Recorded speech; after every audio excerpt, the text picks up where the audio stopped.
Hey guys, so this is, I guess, going to be one of many collection of videos. I was trying to think of the best way to kind of run through my progress so far, and I figured we'd just go through binder by binder, take a look at what I've accomplished so far uh, now, coming into this crazy time of 2020, price increases and everything else. I'm still missing a lot of cards. At this point, I'm at 14,100 and change. So I collect one of everything English in near mint to mint condition. And ideally, I'd like to have a binder for every set. Um, Now, I'd like to call myself a master set collector, but I don't focus a lot on um, some of the really obscure errors or, I guess, variants, as much as I'd rather just complete the uh, the regular sets initially. That being said, if I come across anything like that, I'll usually add it to the back of the binder, and I'm sure we'll see some of that. Now, I wish I had a binder for everything, every set, but it was a little bit hard to find them. I decided to go with the Dex 9, and they are always back ordered, it seems, especially if you want a particular color.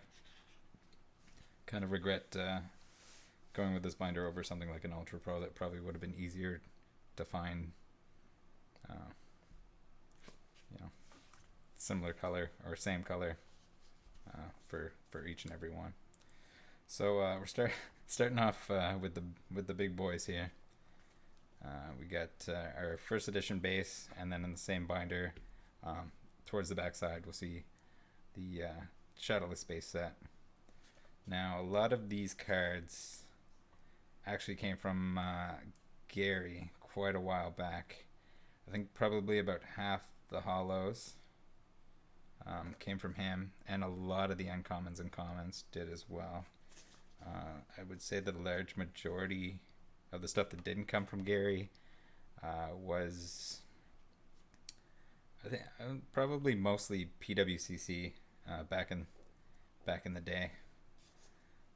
The Charizard is a really neat story because I traded Gary for 3 first edition base packs, and then I never actually had the packs in my possession. I told him to hold on to them so that I could actually trade those. I was looking for either a PSA 7 or a PSA 8 Charizard. This guy here ended up being a 7, so I traded the 3 packs for the PSA 7 Charizard. There's a funny story about carving something into the case, but we're not going to talk about that. So I traded the 3 first edition base set packs for that PSA 7 first edition base Charizard,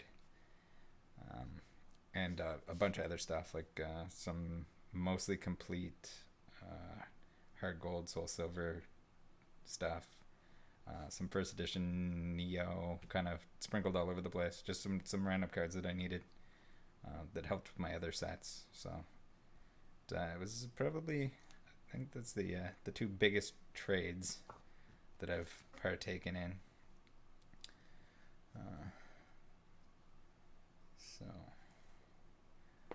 pretty well all of these were cracked out of either like a 7, like a really clean PSA 7, or PSA 8, which is kind of the case with a lot of my cards.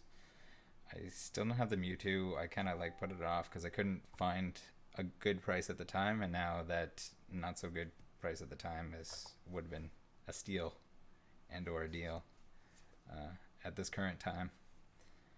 So missing him, and then I'm missing a few of the rares. So what do we have here? We have Dragonair, which is probably also expensive. Dragonair, Trio, Electabuzz, and Electrode that we're missing there. So we almost have the complete set. It's gonna be painful to get that Mewtwo, but we'll get it someday. We got our fancy Bulbasaur.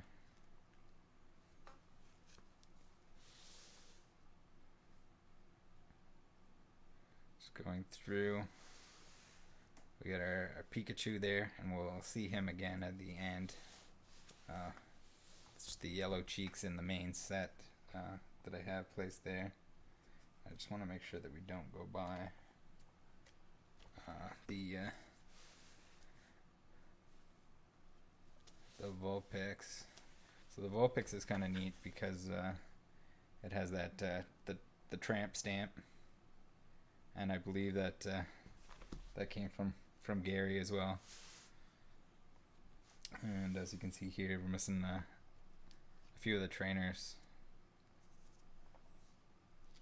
but overall pretty close to completion.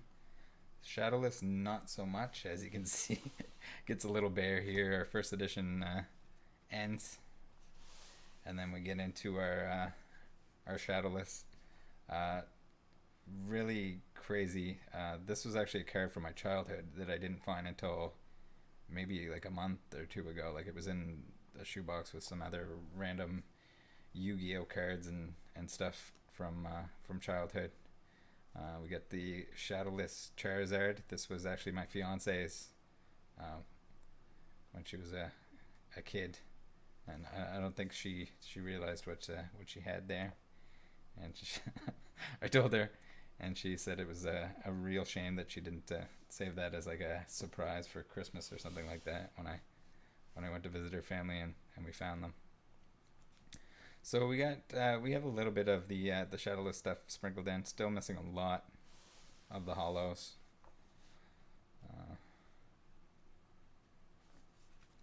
If anyone has something that I am missing and wants to trade, I'd be happy to do so. I don't know, there's just something really cool about actually trading for the cards rather than just, using a credit card. So all the way through, basically the same thing going on. We got another yellow cheek Pikachu. We got our Shadowless Vulpix. Does not have a blue dot on its butt. Oh, and we're missing a trainer there.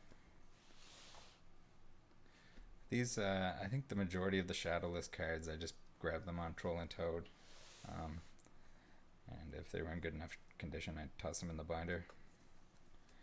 I think I actually had a small amount of them from like actual collection, childhood collection. First edition base wasn't really a thing here,